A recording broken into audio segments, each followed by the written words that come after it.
In March 2023, Taiwan's government released its latest national defense report, describing the island as prepared to resist coercion and capable of imposing unacceptable costs on any adversary. 2 months later, Taiwan's Ministry of Economic Affairs published a separate set of figures, quieter, less covered, showing that the mainland accounted for 38.8% of Taiwan's total exports that year. The same government, the same year. One document describes the will to resist.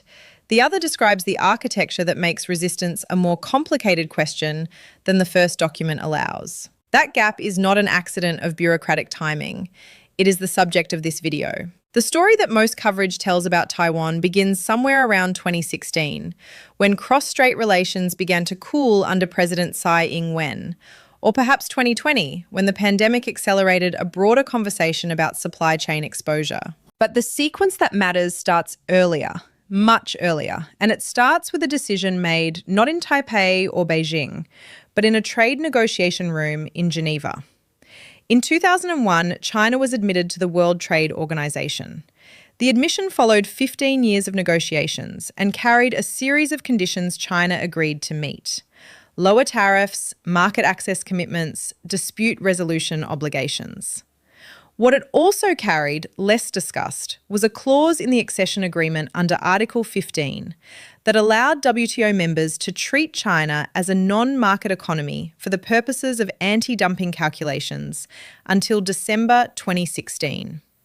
That clause number, Article 15, will matter later. For Taiwan, the WTO accession of China meant something specific. Taiwanese manufacturers, who had already begun moving labour-intensive production to the mainland through the 1990s, now had a framework that made deeper integration not just profitable, but structurally rational. The tariff reductions China committed to under WTO accession reduced the cost of routing goods through mainland supply chains. The investment protections, limited as they were, gave Taiwanese firms enough legal cover to expand their mainland footprint significantly.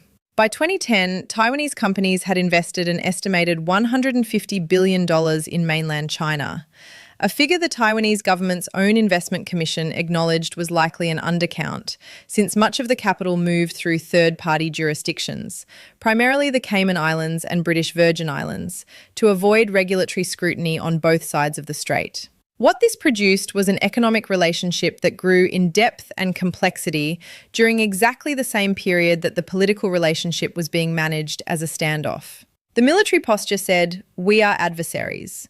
The investment flows said something else entirely. And the exports figure, the 38.8%, is the accumulated consequence of 3 decades of a contradiction that nobody in either capital had an incentive to resolve.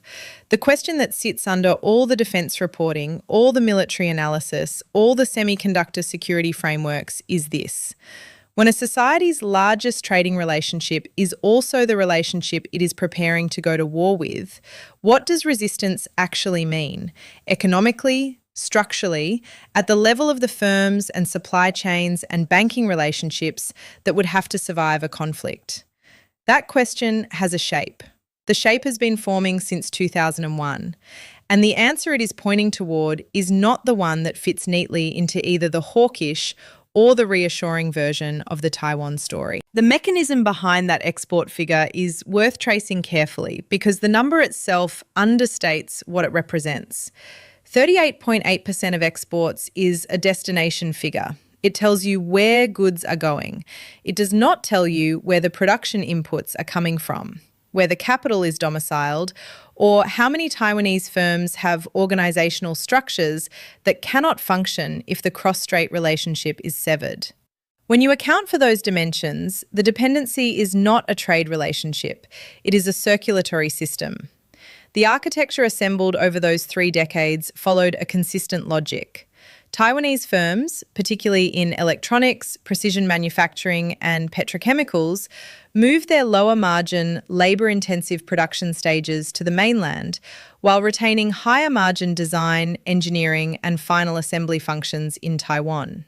The model made sense. Labour cost differentials in the 1990s were large enough that the move was nearly mandatory for any firm competing on price in global markets. What it created over time was a production system where the Taiwan-based operation and the mainland-based operation were not two separate businesses with a trading relationship. They were two halves of one business with a geographical divide running through the middle. Foxconn is the obvious example, but it is also the misleading one because its scale makes it look like an outlier. The more telling cases are the mid-tier Taiwanese manufacturers, firms in the A-share range of Taiwan's stock exchange, companies with revenues between $200 million and $2 billion, where mainland operations account for 60 to 80% of total production capacity. For those firms, a cross-strait conflict does not disrupt their supply chain. It bisects their company. The Cross-Strait Economic Cooperation Framework Agreement, signed in 2010 under President Ma Ying-jeou, accelerated this integration by reducing tariffs on over 800 categories of goods traded between Taiwan and the mainland. The agreement was contested in Taiwan vigorously, with the Sunflower Movement of 2014 occupying the legislature in direct opposition to a proposed services extension of the same framework. The protest succeeded in blocking the services agreement. It did not reverse the underlying economic trajectory, which had momentum that a single legislative intervention could not redirect. Here is where the counter-argument deserves a fair hearing, because it is not a weak one. The case made by analysts who believe Taiwan's economic dependency does not compromise its resistance capacity runs roughly as follows. Economic interdependence has never reliably prevented military conflict when core sovereignty interests are at stake. Russia and Europe had deep energy dependencies in February 2022. That did not stop the invasion, and it did not stop European governments from absorbing the cost of severing those ties once the invasion began. Ukraine itself had significant trade exposure to Russia before 2014 and again before 2022. The dependency did not translate into capitulation.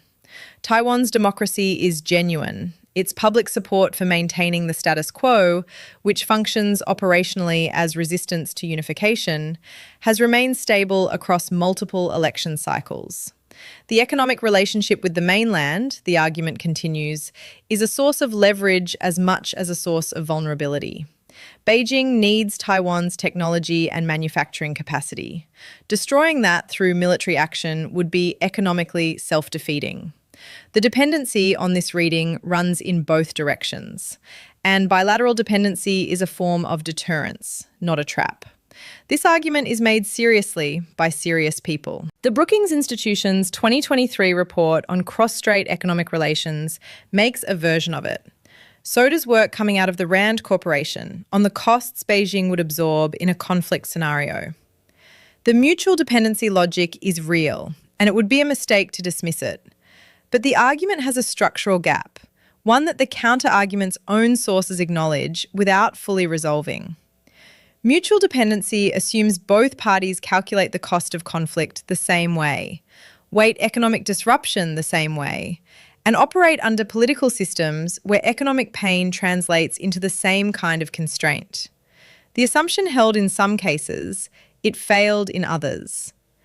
And the Article 15 clause that expired in December 2016, the one planted quietly in the WTO accession agreement 23 years ago, is where that assumption starts to show its limits. Article 15 of China's WTO accession agreement expired in December 2016. What that expiration was supposed to mean in trade law terms was that WTO members would lose their automatic right to treat China as a non-market economy when calculating anti-dumping duties, which would have made it significantly harder to impose tariffs on Chinese goods without country-specific evidence of market distortion. China argued, and continues to argue, that the expiration triggered exactly that obligation. The European Union and the United States disagreed, and both retained their non-market economy designations through domestic legislation. The resulting legal disputes are still unresolved in the WTO's dispute settlement system. That is the trade law story, but the strategic story runs alongside it and is harder to see if you are only watching the tariff schedules. December 2016 is also the month Donald Trump took his first call from Taiwan's President Tsai Ing-wen, breaking a diplomatic protocol that had held since 1979. It is the month Beijing began its most systematic effort to date to poach Taiwan's remaining formal diplomatic allies, reducing the number of countries maintaining official relations with Taipei from 22 to 13 by 2023. And it is the period in which Chinese industrial policy, specifically the Made in China 2025 program announced in 2015, began directing state investment toward precisely the semiconductor and advanced manufacturing sectors, where Taiwan held its most significant economic leverage. The timing was not coincidence arranged for this script. These were separate decisions made by separate actors responding to separate pressures. But they converged on the same structural outcome. The window during which Taiwan's economic position gave it genuine leverage over Beijing's calculus began to narrow at almost exactly the moment the trade law architecture that had governed the relationship since 2001 started to shift. This is where the counter-argument, the mutual dependency argument stated fairly in the previous section, runs into the evidence it cannot account for. The mutual dependency logic assumes Taiwan's technological and manufacturing advantage is durable enough to make conflict self-defeating for Beijing across any relevant time horizon.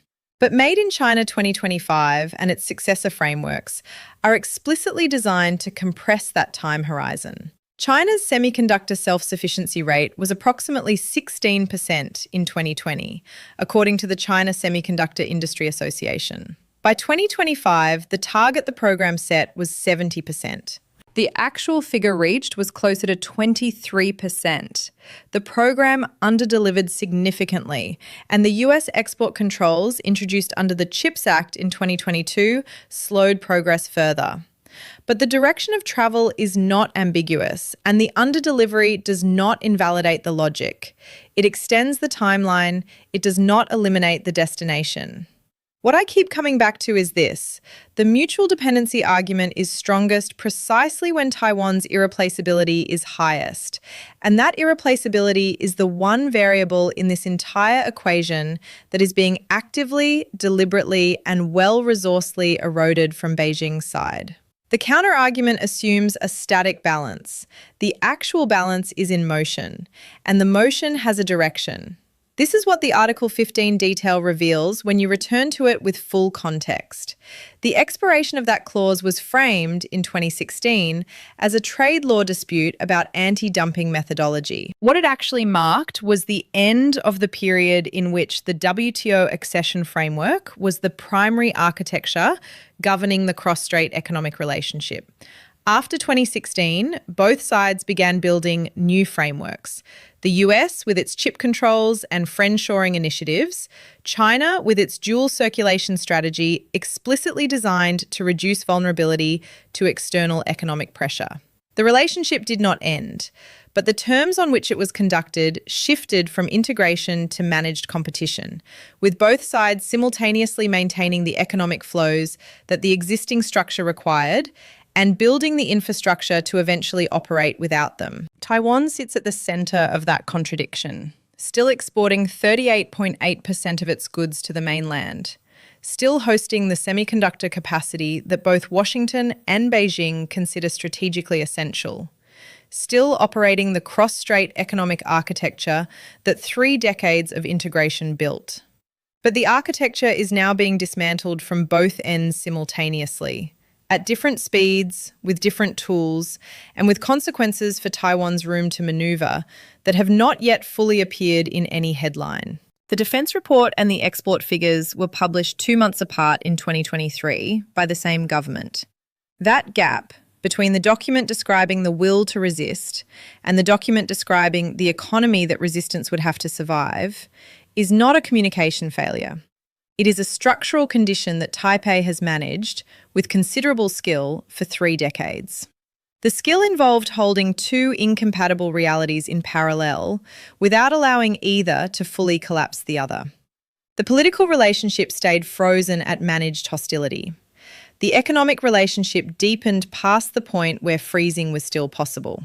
What that management produced is a society genuinely committed to its democratic identity and its de facto independence.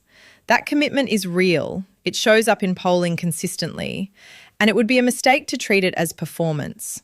But commitment and capacity are different things. The question of whether Taiwan resists is ultimately not a question about political will. Populations with genuine political will have made economic calculations that altered their strategic options before. The question is whether the economic architecture that surrounds that will has been shaped over 30 years of integration into something that constrains the options available when the moment of decision arrives. The honest conclusion here is that it has, and that the shaping was not accidental on Beijing's side, even if it was not fully legible as strategy in the years it was happening. The Made in China 2025 program, the dual circulation strategy, the systematic diplomatic pressure on Taiwan's formal allies, the legal maneuvering around Article 15. These are not a coordinated master plan drawn up in a single room. They are separate instruments that accumulated toward the same structural outcome. A Taiwan whose economic exposure to the mainland increased during exactly the period Beijing was building the capability to reduce its own exposure to Taiwan. The asymmetry in that trajectory is the thing that the mutual dependency argument cannot resolve, because mutual dependency that is becoming progressively less mutual is not deterrence. It is a slow transfer of leverage. This does not mean Taiwan will not resist. It means that what resistance looks like, which firms survive, which supply chains hold, which banking relationships remain functional, which segments of the economy can operate under blockade conditions, is a question that has already been partially answered by decisions made between 2001 and now. Most of them made for entirely rational commercial reasons, by people who were not thinking about military contingencies at all. The cumulative answer those decisions have produced is less favourable to Taiwan's position than the defence reporting suggests, and more favourable to Beijing's patience than the optimistic deterrence literature allows. What this produces next is already partially visible. The CHIPS Act investment in domestic semiconductor capacity, the Japanese and Dutch export control alignment, the US pressure on TSMC to build fabrication facilities in Arizona. These are not confidence signals, they are hedges. They are what governments build when they have looked at the dependency structure and decided they cannot afford to wait for it to resolve itself. The hedge tells you what the underlying assessment is, more honestly than any official statement does. Taiwan's government understands this. The export figures are not hidden. The Investment Commission data on mainland exposure is public. The officials who signed the defence report are the same officials who signed the trade data. They are managing a contradiction that has no clean resolution. And they are doing so while the window in which the contradiction can be managed on current terms continues, quietly, to close. The 38.8% figure will come down. It has already begun to. Slowly, unevenly, with considerable friction from the firms whose organisational structures were built around it. Whether it comes down fast enough, and whether the alternative architecture being built at pace in Arizona and Kumamoto and Dresden can absorb enough of the strategic weight before the current structure becomes a liability rather than an asset, that is the actual Taiwan question. Not whether the will to resist is real. It is. But will alone has never been a supply chain. If this sequence changes how you read the Taiwan coverage going forward, the channel has more of them, each one starting further back than the headline does.